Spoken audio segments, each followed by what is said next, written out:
पुण्यातील कल्याणी नगर येथे काही महिन्यांपूर्वी पोर्शे कारचा झालेला अपघात, ते प्रकरण खूप गाजलं.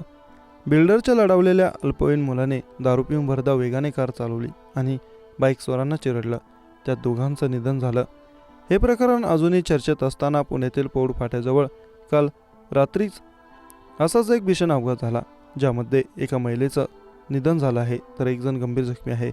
पौड फाट्याजवळ रात्री 11च्या सुमारास मद्यधुंद अवस्थेत असणाऱ्या ड्रायव्हरने पिकअप गाडीने 4 ते 5 वाहनांना जबरदस्त धडक दिली. या अपघातामध्ये महाराष्ट्र नवनिर्माण सेनेचे पदाधिकारी श्रीकांत अमराळे हे गंभीर जखमी झाले आहेत, तर त्यांची पत्नी गीतांजली अरमाळे यांचं निधन झालं.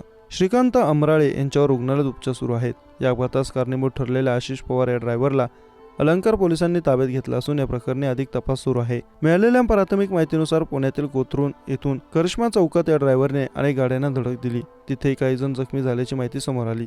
मात्र एवढं होऊनही तो काही थांबला नाही. तो दारूच्या नशेत ट्रक चालवत पुढे गेला आणि अनेक गाड्यांना धडक देत होता.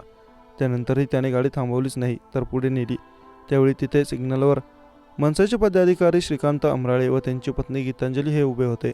आरोपी ड्रायव्हरने दारूच्या नशेत पिकअप ट्रक थेट त्यांच्या अंगावर चढवला. गीतांजली अमराळे यांच्या अंगावरून टेम्पो गेल्याने त्यांचं जागीच निधन झालं, तर श्रीकांत अमराळे हे गंभीररित्या जखमी झाले आहेत. त्यांच्यावर रुग्णालयात उपचार सुरू आहेत. अपघाताचा हा थरार तेथील गणेश उत्सव मंडळाच्या कार्यकर्त्यांनी पाहिला आणि त्यांनी धाव घेत टेम्पो थांबवून आरोपी ड्रायव्हर आशिष याला पकडून पोलिसांच्या ताब्यात दिला. अलंकार पोलीस या प्रकरणी अधिक तपास करत आहेत.